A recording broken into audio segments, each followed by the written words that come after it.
Good morning, everyone. Happy holidays. The chairman and I wanted to take this opportunity to meet with you all once more prior to the end of the year. I want to start by thanking Congress for passing the FY20 National Defense Authorization Act. We appreciate this strong demonstration of bipartisan support from the House and from the Senate. This legislation is a big step forward and will enable the Department to adapt to the challenges posed by great power competitors. I look forward to President Trump signing this into law later today. Importantly, the NDAA authorizes the establishment of the United States Space Force as the newest branch of the armed forces. I want to thank the President for his leadership of this historic initiative, which will posture us to effectively defend our national interests in space. The last time we developed a new branch of the military was over 70 years ago when we separated the Air Corps from the Army in 1947, creating the United States Air Force. Back then, we saw how air power had expanded during World War II, and we recognized the need for a single service to focus exclusively on the air domain. Similarly, our reliance on space-based capabilities has grown dramatically, and today outer space has evolved into a warfighting domain of its own. Maintaining American dominance in that domain is now the mission of the United States Space Force. The President will announce the official establishment of Space Force later today when he signs the NDAA, and we will provide additional details in the coming weeks on the implementation plan and timeline. The NDAA also authorizes a 3.1% increase in pay for our service members, the largest in a decade.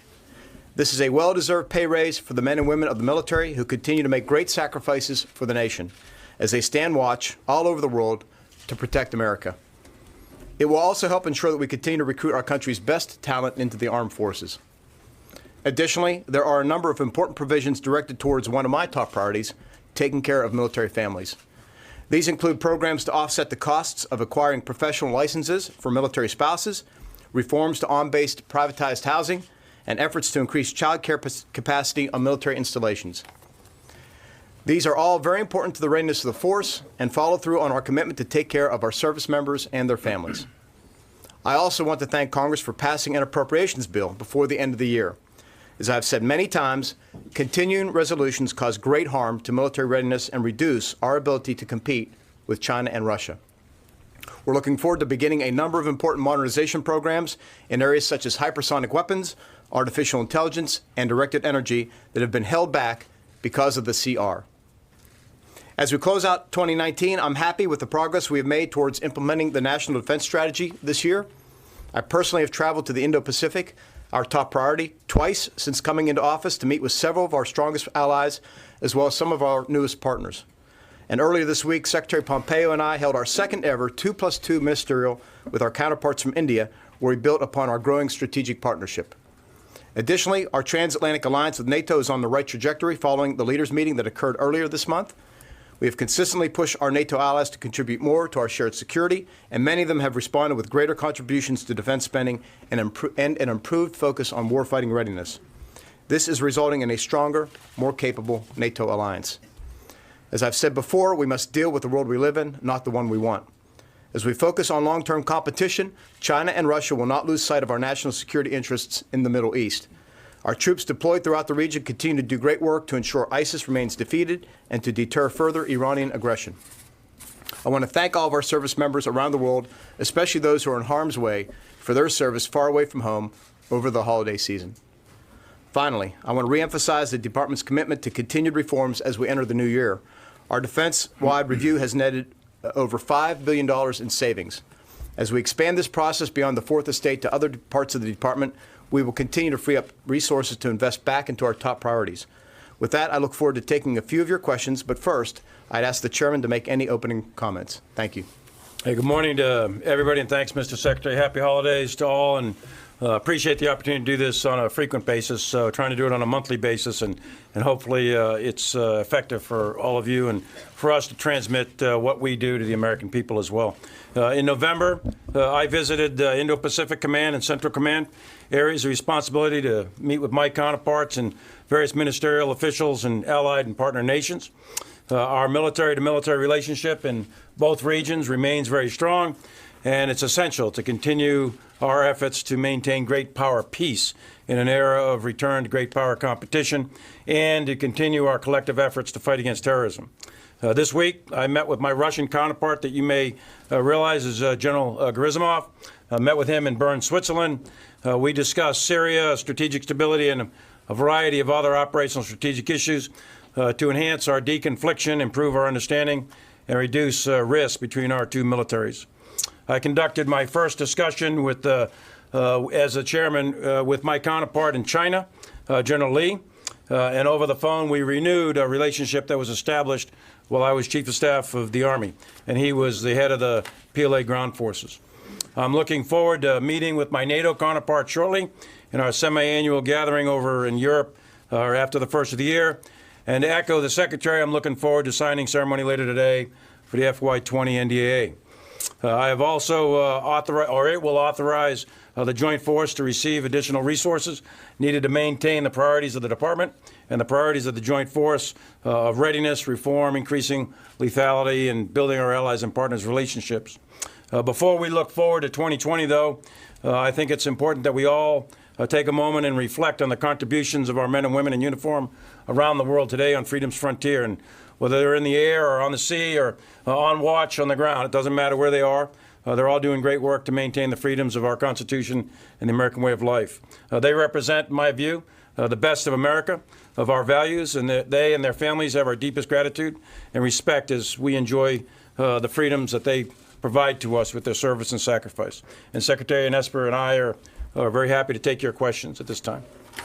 Thank you, gentlemen. You've obviously seen the public statements made by North Korea over the past weeks about the Christmas gift that they may give. So for General Milley, have you seen any specific indications about North Korea preparing for a long-range missile test or launch? And for Secretary Esper, one question. Follow-up. Mr. Beacon came back from, or is on the way back from South Korea without having met the North Koreans or getting any deal or promise. Is diplomacy dead, and are we essentially on the path towards a potential conflict once again? I'm not going to comment on the details of Secretary Beacon's efforts. Clearly, we think that the political solution is the best way forward to denuclearize the peninsula and to address North Korea's programs. I have two functions here, as I've said before. One is to ensure that we are in a high state of readiness, prepared to fight and win tonight, if need be, and I'm confident in that. And secondly, to enable our diplomats. So I remain hopeful that we could, again, get the process started again and remain on the diplomatic path. And we don't discuss any intelligence or indicators of that sort of thing. We just don't do that. In the public sphere, though, North Korea has indicated a variety of things, and I think you're aware of all those. So we are prepared for what. North Korean issue. I would ask you about the status of Army Major Matt Goldstein. He was facing war crimes charges, pardoned by the president. Now he wants his Special Forces tab and Silver Star back. What's your recommendation? Should he get those back? I'm not going to comment on any personnel actions in a public domain. Can you say, is it imminent? I'm not going to comment on any personnel actions. Thank you very much. Nick Schifrin, PBS NewsHour. To go to Turkey, if you don't mind. Do you see any willingness that Turkey is going to go away from its momentum to operationalizing the S-400 and to ask a specific question about Turkish threats? They have threatened to evict U.S. forces, U.S. assets from Turkey. As you know, do you take that threat seriously, and what impact would that have on U.S. abilities in the region and specifically in Syria? Well, Turkey is a long-standing NATO ally. They've fought with us from Korea to Afghanistan. I engage with my counterpart routinely. They have accepted the S-400, which means they will not receive the F-35. With regard to the comments that were made in the press, I think that's one of the things that I said earlier that I need to follow up on to make sure I understand what is driving that and how serious they are. But again, our view is that we need to bind them closer to the NATO alliance. They are a very capable military and a long-standing ally, and that's my aim. Have you followed up with them? Have you heard from them? I haven't had the chance yet. General Milley, the Washington Post published what being referred to as the Afghan papers, which suggested that public statements being made about the Afghan war were different from what was being said privately, and that in fact there were people who knew in this building that you were losing in Afghanistan. Was that your experience, and is it fair to compare the Afghan papers that have been published to the Pentagon papers? I would say a couple of things, Jennifer. I know there's an assertion out there of some sort of coordinated lie over the course of, say, 18 years. I find that a bit of a stretch, more than a bit of a stretch. I find that a mischaracterization from my own personal experience. You're looking at probably hundreds of general officers, State Department employees, CIA, Department of Defense folks. I just don't think that you can get that level of coordination to do that kind of deception. I know that I and many, many others gave assessments at the time based on facts that we knew at the time, and those were honest assessments, and they were never intended to deceive neither the Congress nor the American people. I think that there's a very, very good piece of investigative journalism, but I also think it is not the Pentagon papers. The Pentagon papers were multiple volumes. I think it was 50 or 60 volumes of these things, and they were contemporary papers written in advance of decision making. The Afghan papers, was an attempt by Seagar in about 2,000 pages or so to do post facto interviews looking backwards to determine lessons learned for the force as we go to the future. So I think they're fundamentally different in both nature and in scale and scope. And just to follow up, Secretary Esper, is it time to leave Afghanistan? We have a mission in Afghanistan. That is to ensure that it never again becomes a safe haven for terrorists. So until we are confident that that mission is complete, we will retain a presence to do that. Brian Brown. Thank you, Mr. Secretary. You talked a little bit about how the Department of Defense has stepped up its efforts to safeguard elections, and we're coming into the election season. Can you talk a little bit about what additional steps are being taken to protect the 2020 elections? As far as threats are concerned, are there specific countries you're worried about, Russia or Ukraine? Well, look, I'll just talk broad brush because much of this is classified, but DOD participates in a whole-of-government approach through our Cyber Command and others, and we thought we had a very good 2018 election. We brief Congress often on these things as part of a whole-of-government approach, and so we continue to look and make sure we understand what the threats are out there, and we look at all threats, where they may come from. The critical thing is that we preserve the integrity of our democratic process and that our elections are free from outside influence, and I'm confident we're doing everything we can right now to ensure that going into 2020. Thank you. In Venezuela, the humanitarian crisis in Venezuela is set to surpass Syria's next year. Colombia is looking for additional humanitarian support. What other options does the department have to aid them besides the comfort? Are you looking at any potential airlift supply? And then secondly, this week we wrote about a number of the very first special operations forces who were sent to Uzbekistan in the very early days after the 9/11 attacks, and now face a multitude of cancers, and they cannot get the VA to cover their medical costs. Is this acceptable? Well, I'm not familiar with the second issue, but let me go to the first one. On the first one, obviously it's a brutal regime under Maduro. What he's done to that country and the people of Venezuela is just horrific. And I think we join in many, many other countries, particularly those in the region, in condemning his regime and what he's done. That said, State Department has lead for our actions there. We are fully supportive of what they want to do. We always are prepared and plan to provide humanitarian assistance and whatnot. But this is an issue I talked with Secretary Pompeo, and we're prepared to support them as we think through next steps. Have you received any requests for specific DoD assets? Not at this time that I'm aware of, if you will. Mr. Secretary, the Pentagon Inspector General's office has launched 2 investigations related to the border operations. One, two investigations into the border wall. One, whether it was legal, and 2, about the awarding of a contract. Do you have confidence that the department conducted thorough overviews of whether the operations were legal and whether it should be conducted? And do you have confidence in the awarding of the contracts? Well, first of all, I don't characterize it the way you have. My understanding is from my folks who've spoken directly to the DOD IG is that he's conducting an evaluation, not an investigation, and his evaluation is assessing whether our troops were properly or adequately trained, et cetera, to do the mission. That was it. All the other stuff that you're referring to is not consistent with what I've been briefed, and we can get you offline and explain what that is. Thank you. The president says that he doesn't want forever wars. So it's a question for both of you from a political point of view and from an operational point of view. How long do you think you will need to stay in Syria? Well, that's a crystal ball that I don't have. I think we're there as long as we can ensure the enduring defeat of ISIS, or we get other allies and partners to step in and help offset us, or that the real metric for us is that the ISIS can be controlled, its elements can be controlled by local police or security forces. So that is the metric by which we look. The broader landscape is what I've referred to as we have a national defense strategy. It says we are now in an era of great power competition. Our principal challenges are China, then Russia. And so my aim, whether it's Syria or Afghanistan, is how can we reduce our presence in other parts of the world to either return troops home to retrain, refit, et cetera, for those bigger missions, or we reallocate them to the Indo-Pacific. That's my principal aim.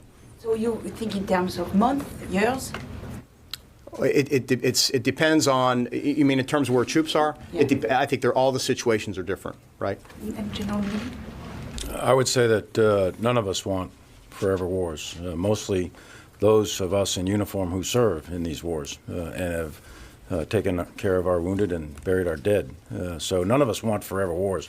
It has to do with national interests. It has to do with a realistic appraisal of what adversaries and enemies of the United States of America are doing and what their threats are to America. And we weigh the costs, the benefits, and the risks associated with that. And that's why we are where we are in the various parts of the world.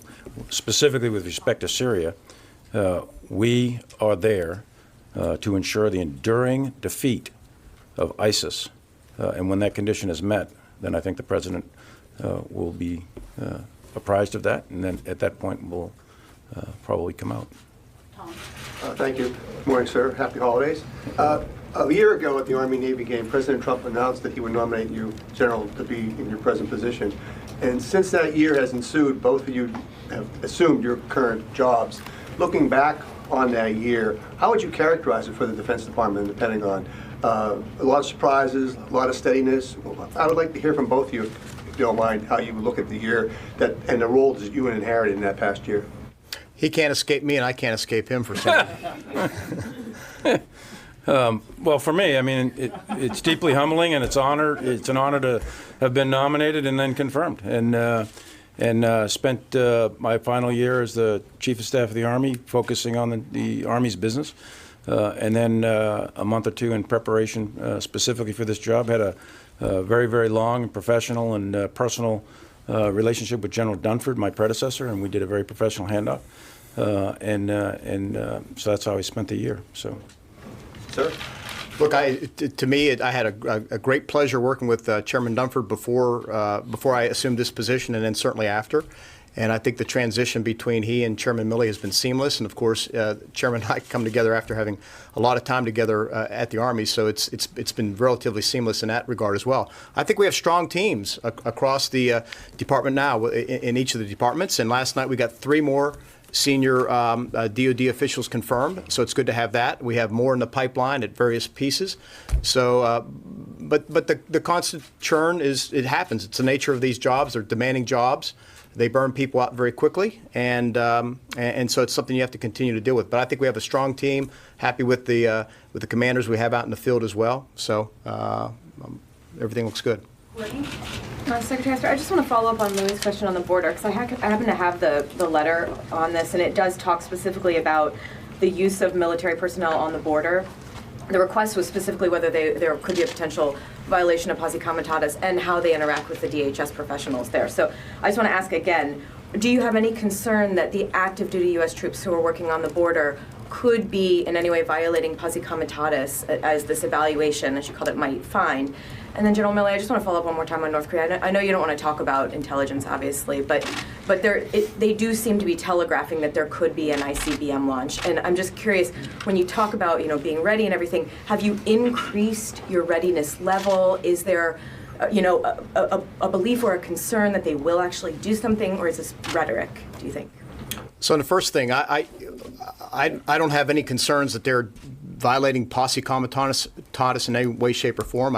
We make that explicit in the instructions we give to the commanders.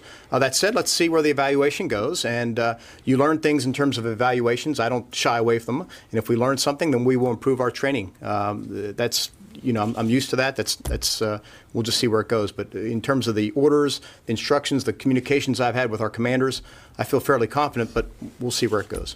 And from a military perspective on the Korean Peninsula, Korea is one of those places in the world where we've always maintained very high levels of readiness. And today we have very high levels of readiness. And the motto for the U.S. force in Korea is fight tonight. We stay shoulder to shoulder with our our Republic of Korea counterparts militarily. And there's a close bond also with the military of Japan. So the tripartite alliance, if you will, between Japan, the United States, and the Republic of Korea is rock solid. And I think it's prepared to defend the interests of the United States, Japan, and South Korea at a moment's notice, and it has been for quite some time, and it is today. So you would say readiness levels are increased or anything? One more question. Thank you very much. General Milley, I just wanted to follow on my colleague's question from Fox News. The Afghanistan papers reveal that senior officials have been far more pessimistic in private than in public about the prospects for a military victory in Afghanistan. Now, you've had several combat tours to Afghanistan, so I ask this with the greatest respect. Has the United States been throwing away American lives? Absolutely not. Not in my view. And I'm one who was there, and as you said, many, many times. Our original objective going into Afghanistan on the 7th of October 2001 was to prevent Afghanistan from ever again becoming a platform to launch terrorist attacks on the continental United States. And that's what we set out to do, and to date that has been successful. Now, that's not the only criteria, but I do not, absolutely do not. I could not look myself in the mirror.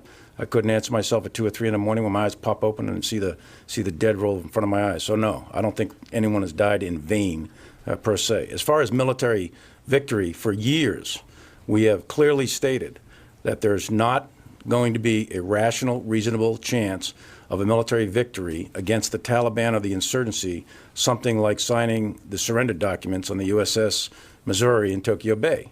President Bush said that early on, before Christmas in 2001, and that remains true today. There's only one way that this is going to end, and it's in a negotiated solution with the Taliban, and it's going to have to be an Afghan-to-Afghan solution. That's what we've been saying for years.